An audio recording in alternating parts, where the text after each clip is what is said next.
Mudando de assunto, o presidente da Argentina, Javier Milei, falou hoje no Fórum Econômico Mundial de Davos sobre o vírus mental da ideologia woke, que ele definiu como um câncer.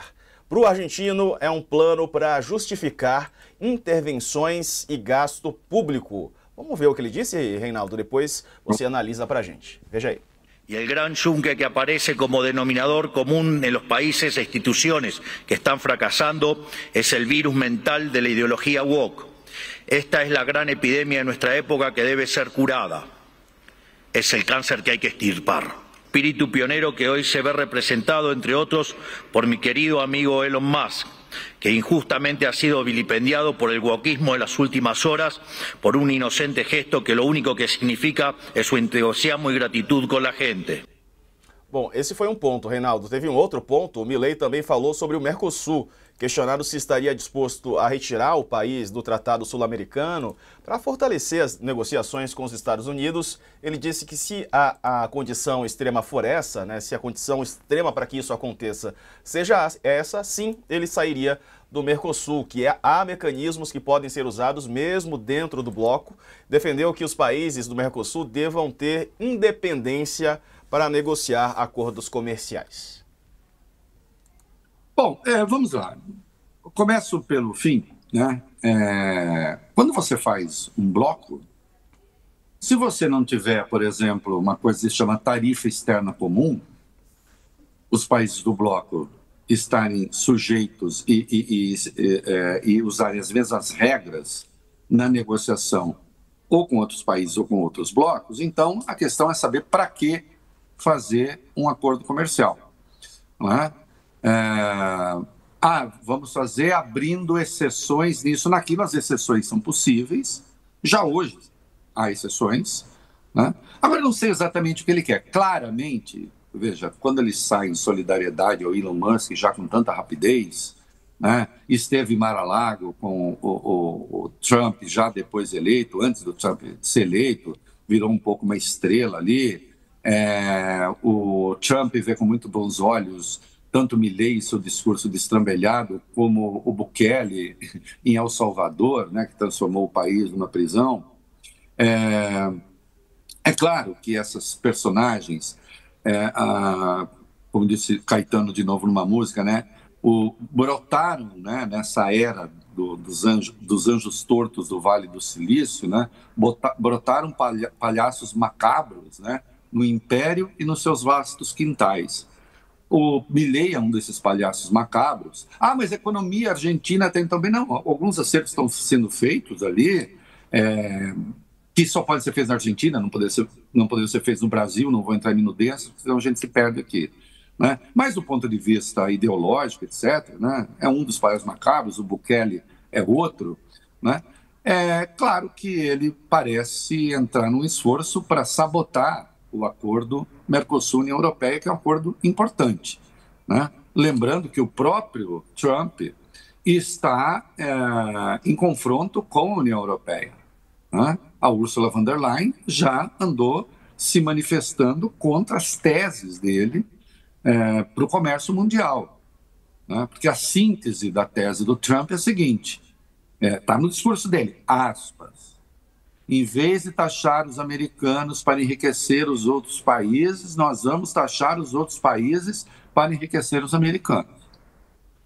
Se cada país fizer isso, você tem uma corrida pelo protecionismo, né? Isso tem consequências, uma delas é a inflação, né? Dentro dos Estados Unidos e nos outros países também, né? Que uma das vantagens da globalização é aproveitar a integração das cadeias produtivas para baratar preço. É por isso, né? Em relação ao Brasil, a Argentina nós temos uma parceria importante com a Argentina. Por que é importante para a Argentina e importante para o Brasil? Porque são cadeias produtivas complementares, como se chama. Então, ganhos argentinos, ganhos brasileiros, né? Não, ele quer romper com tudo isso, o negócio dele é fazer um acordo especial com o Trump.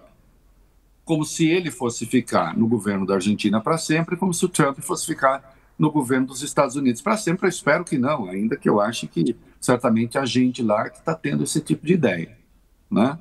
É um sabotador. do Mercosul, desde sempre. É um adversário político, ideológico do governo Lula, né? Então, está se manifestando nesse contexto. Quanto a essa questão da cultura woke, para quem não sabe, stay woke, esteja sempre acordado, tal, que é uma coisa que começou no movimento negro, para que as pessoas despertassem para as consequências do racismo e para a permanência, né, da discriminação na sociedade americana e mundo afora, e disso mais genericamente para a afirmação dos excluídos.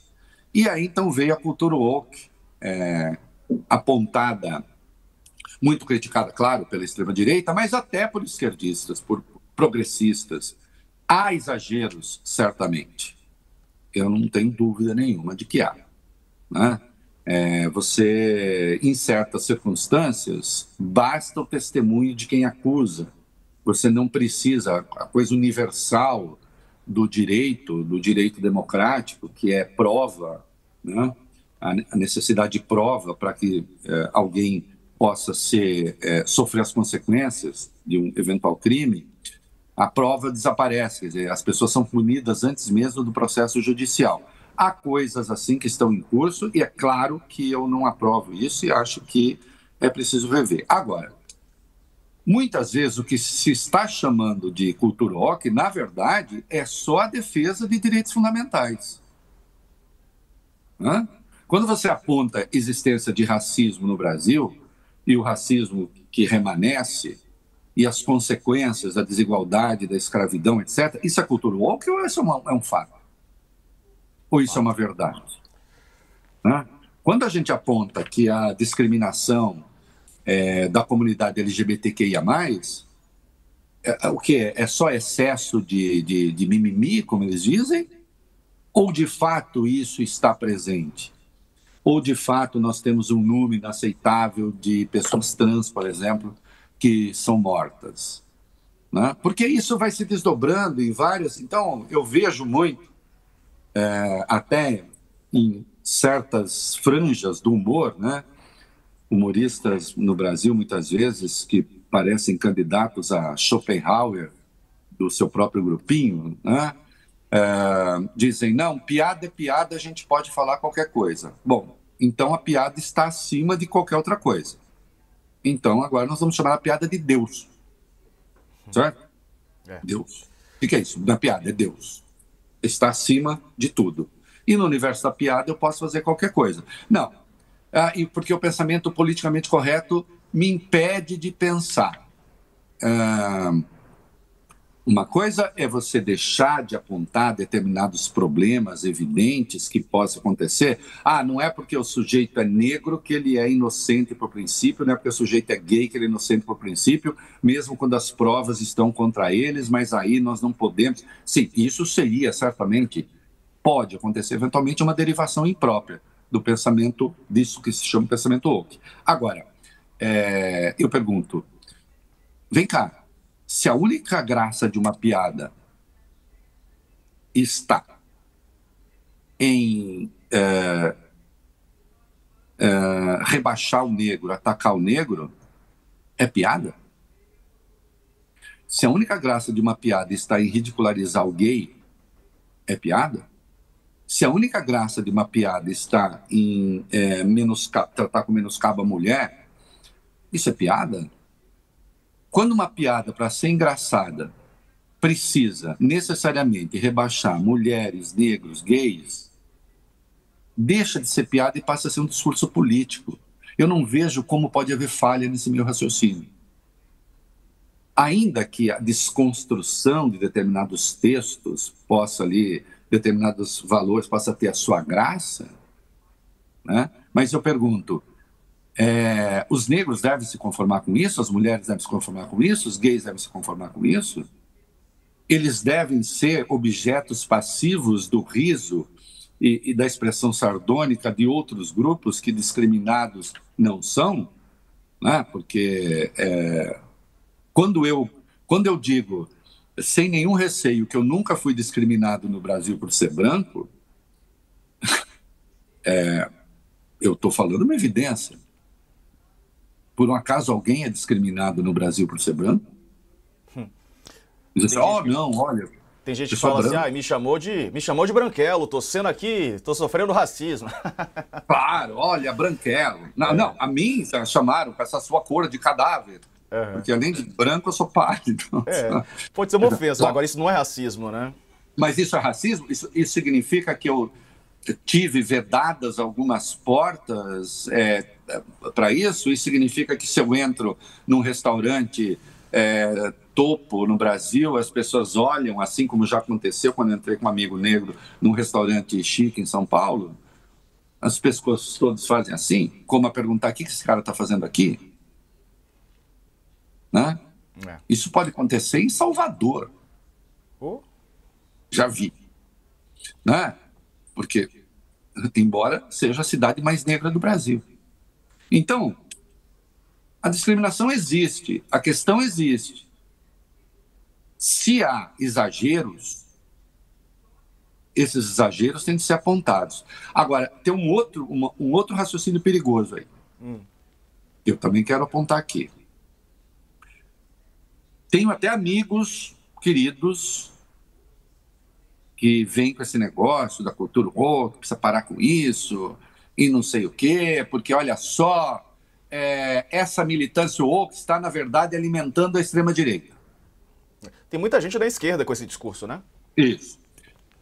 Claro que é preciso, sempre que você vai tomar uma decisão na área de política, e eu penso isso desde que eu comecei a ser militante da Convergência Socialista, não tinha 15, 16 anos, eu acho sempre que a gente tem que pensar nas consequências. E pensar nas consequências implica também você pensar o que o outro vai fazer, né? A partir daquilo que você faz. Como é que o outro vai reagir? Sim, isso é um dado. Isso é um dado da ação política. Você não pode ir de peito aberto sem... Agora, precisamos tomar cuidado para não considerar que as manifestações fascistoides no mundo e no Brasil, na verdade, os responsáveis por elas são os progressistas. Por que o bolsonarismo existe e fala o que fala? A culpa do PT. Culpa do PSOL. Por que é que, não sei o quê, por que é que aconteceu? Nós vimos isso agora com o negócio do Pix. Com a devida vênia, eu diria que de 70% a 80% da imprensa brasileira dispensou um tratamento pusilânime nessa questão. O seu Nicolas Ferreira está dando uma entrevista hoje no Globo, em que ele diz que mesmo que ele tivesse cometido crime, ele tem imunidade para cometer crime, isso é literal. E ele não foi contestado. Eu não estou criticando ninguém, eu estou constatando o que está escrito lá. Ninguém tem imunidade para cometer crime. Ninguém tem imunidade para cometer crime, nem parlamentar. O artigo 52 da Constituição não autoriza. A cometer crime, não. Cometer crime, liberdade de expressão e imunidade parlamentar são coisas distintas. Aí o que nós vimos foi a culpa, na verdade, é do governo. A mentira do Nicolas só prosperou porque o governo está cheio de falhas. Eu vi isso em editoriais. Ou não teria prosperado. É a lógica do estupro. É a lógica do estupro. A mulher foi estuprada porque ela estava de minissaia. Quem mandou? A mulher foi estuprada porque bebeu demais. Quem mandou? A mulher foi estuprada porque ela foi aonde não devia. Quem mandou? Então, precisa tomar muito cuidado com esse negócio. Vamos combater o pensamento woke? Vamos combater o pensamento woke. Ok, os exageros. Agora, os progressistas, os civilizados, não são responsáveis pelas baixarias dos fascistas, dos fascistoides. Senão aí as coisas se complicam. Senão aí nós vamos achar que só houve tortura no Brasil, por exemplo, voltando então ao Ainda Estou Aqui, só houve tortura no Brasil porque havia extrema esquerda. Não é verdade. A importância do Ainda Estou Aqui demonstra que um ex-deputado, então, que era apenas um democrata, sem vinculação nenhuma com a esquerda armada, desapareceu. E ainda que tivesse vinculação com a esquerda armada, com grupos que então se dizia terrorista, bom, não interessa, que fosse submetido ao devido processo legal. Seria injustificável em qualquer caso. Mas nós não podemos achar que a violência da extrema-direita, a discriminação da extrema-direita, os responsáveis, em último caso, são os progressistas. Esse é um raciocínio canalha, esse é um raciocínio bandido, né? Esse é um raciocínio insano. E só para arrematar aqui, o Bolsonaro deu uma entrevista a um desses podcasts de extrema-direita, lá onde ele vai e fala o que ele bem entende, e ele afirmou que ele acordava todo dia com a sensação de que a polícia estava na porta dele. E disse isso muito compungido. Eu me lembrei da música do Julinho da Adelaide, que é o Chico Buarque, que usava pseudônimo por causa da censura, a música Acorda Amor, né? Acorda Amor, eu tive um pesadelo agora, sonhei que tinha gente lá fora, batendo no portão, que a aflição era dura numa muito escura viatura, minha nossa santa criatura, chame, chame, chame ladrão. E depois, chega o dia em que isso é verdade, e aí diz na música, se eu demorar uns meses, convém às vezes você sofrer. Passado um ano eu não vindo, põe a roupa de domingo e pode me esquecer. Que são as pessoas que desapareceram. A exemplo do deputado Rubens Paiva, que desapareceu sem ter feito nada. Né? Eu falei ontem no programa da Coisa, falo aqui agora. O dia que a polícia chegar à porta do Bolsonaro para levá-lo, porque isso vai acontecer, que ele será condenado e preso, ele certamente saberá por quê. Ele estará sendo condenado pela sociedade democrática. E ele estará sendo condenado porque ele tentou dar um golpe de Estado no Brasil e tentou romper o Estado de Direito. Né? Nós vimos a polícia chegar à casa do Rubens Paiva, nós vimos isso no filme, ele desapareceu para sempre. E os seus partidários no Brasil resolveram atacar o filme aqui, fazer uma corrente contra o filme, inútil, e entrar, inclusive, em sites estrangeiros para tentar difamar o filme, né? Então, Bolsonaro, no dia que você for preso, se você não souber por quê, eu refaço o convite, pode pedir para alguém me mandar o e-mail, se você não souber, que eu te conto, porque você está sendo preso. Aliás, eu tenho contado isso todo o tempo. Né? Aqui mesmo já mostramos vídeos explicando por que você vai ser condenado. Né? Faço isso, inclusive, com o advogado dele, Dr. Vilardi, um grande criminalista, mas, e tem o direito de fazer a defesa da forma mais eficaz que for, mas nós sabemos porque estará sendo preso.